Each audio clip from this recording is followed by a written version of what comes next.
ମୁଁ ହେଉଛି Harihar Seth, deputy registrar cooperative society Gajapati division Paralakhemundi.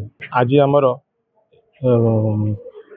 ପ୍ୟାକ୍ସର ସମ୍ପାଦକ ଏବଂ ଲ୍ୟାମ୍ପସର ଏମ୍ଡି ମାନଙ୍କର ଆଜି ଆମର ଜିଲ୍ଲାସ୍ତରୀୟ ଟ୍ରେନିଂ କାର୍ଯ୍ୟକ୍ରମ ରହିଛି, ଯାହାକି ଆମର ଚଳିତ ଖରିଫ ଋତୁରେ ଧାନ କ୍ରୟ ନିମନ୍ତେ ପଞ୍ଜୀକରଣ କରାଯିବ।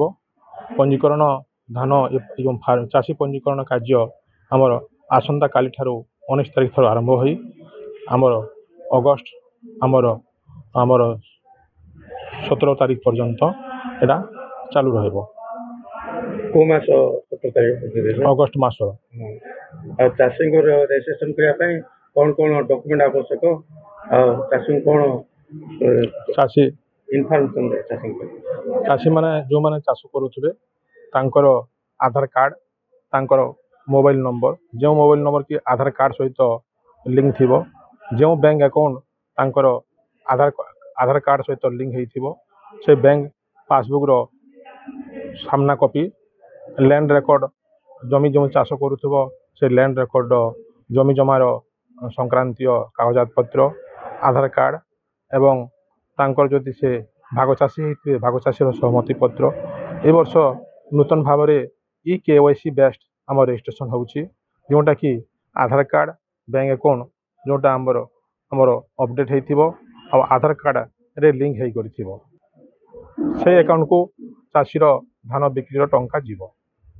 ଚାଷୀଙ୍କ ପାଇଁ ନୂଆ ନିୟମ ହେଲା ଏ ବର୍ଷ EKYC ବେଷ୍ଟ ରେଜିଷ୍ଟ୍ରେସନ ହେବ, ଯାହାକି ଆଧାର କାର୍ଡ଼ ତାଙ୍କର ଅପଡ଼େଟ୍ ହେଇଥିବା କଥା, ବ୍ୟାଙ୍କ ଆକାଉଣ୍ଟରେ ସେଇ ଆଧାର କାର୍ଡ଼ ତାଙ୍କର ଲିଙ୍କ ହେଇଥିବା କଥା ଏବଂ ତାଙ୍କର ଯେଉଁ ଫୋନ୍ ନମ୍ବରଟା ରହୁଛି ସେଇଟା ଆଧାର କାର୍ଡ଼ ସହିତ ଲିଙ୍କ ହେଇଥିବା କଥା। ଏବଂ ସେକେଣ୍ଡ କଥା ହେଲା ଆଗରୁ ଯେଉଁ ଲ୍ୟାଣ୍ଡ ରେକର୍ଡ଼ ହୋଲ୍ଡର ଅଛନ୍, ଆମର ରେକର୍ଡେଡ଼ ଟେନାଣ୍ଟ, ଯେ ଜମିର ପଟ୍ଟାଦାର, ତାଙ୍କର ସହମତି ପତ୍ର ଲାଗୁନଥିଲା, କିନ୍ତୁ ଚଳିତ ବର୍ଷ ଜମିର ଯେ ରେକର୍ଡ଼ ହୋଲ୍ଡର, ରେକର୍ଡେଡ଼ ଟେନାଣ୍ଟ, ତାଙ୍କର ସହମତି ପତ୍ର ଦରକାର ପଡ଼ିବ। ଯଦି ତାଙ୍କର ଲିଗାଲ ହେଲ୍ଥ ଥିବେ, ଯଦି ସେ ମୃତ୍ୟୁ ହୋଇଯାଇଥିବେ, ଯେ ତାଙ୍କର ଯଦି ଜମି ଖାତାଦାର ଯଦି ମୃତ୍ୟୁ ହୋଇଯାଇଥିବେ, ତାଙ୍କର ଲିଗାଲ ହେଲ୍ଥର ତାଙ୍କର ସହମତି ପତ୍ର ଆବଶ୍ୟକ ଲାଗିବ। ଭାଗ ଚାଷୀ ହେଇଥିବା ସହମତି ପତ୍ର ଲାଗିବ ଏବଂ ଜମିର କିସମ ଯାହାକି ଧାନ ଚାଷ ପାଇଁ ଯୋଗ୍ୟ ସେଇଗୁଡ଼ିକରେ ସେ ଧାନ ଚାଷ କରିଥିବା କଥା।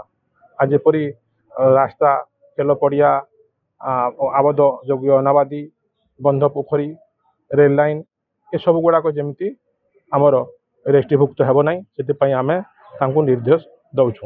ଏବଂ ଧାନ ଚାଷ ପାଇଁ ଯେଉଁଟା ହାଇଲ୍ୟାଣ୍ଡ ସେଇଟା ବି ଉପଯୁକ୍ତ ନୁହେଁ, ହାଇଲ୍ୟାଣ୍ଡ ବି ସେଇଟା ଧାନ ଚାଷ ପାଇଁ ଉପଯୁକ୍ତ ନୁହେଁ, ଯେହେତୁ ସେ ଜମି ସେମାନେ ରେଜିଷ୍ଟ୍ରେସନ କରିପାରିବେନି।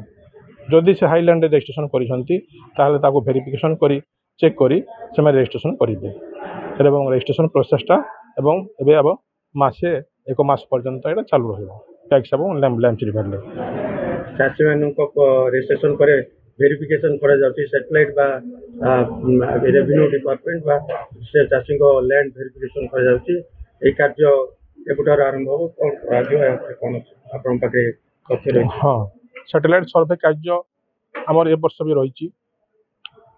ଆମର ଲ୍ୟାଣ୍ଡ ରେଜିଷ୍ଟ୍ରେସନ ହେଲା ପରେ ସୋସାଇଟି ଲେଭେଲରେ ତାଙ୍କୁ ଗୋଟେ ଜଏଣ୍ଟ ଭେରିଫିକେସନ୍ ଟିମ୍ ଅଛନ୍ତି, agriculture officer department, agriculture officer ଆମର ଅଫିସରମାନେ, ରେଭିନ୍ୟୁ ଡିପାର୍ଟମେଣ୍ଟ ଅଫିସର ଏବଂ ଆମର ସମବାୟ ସମିତିର କୋଅପରେସନ୍ ଡିପାର୍ଟମେଣ୍ଟ ଅଫିସର, ଏମାନଙ୍କୁ ନେଇ ଏକ ଜଏଣ୍ଟ ଭେରିଫିକେସନ୍ ଟିମ୍ ଗଠନ କରାଯିବ, ଯେମିତି ଗଠନ କରାଯାଉଥିଲା।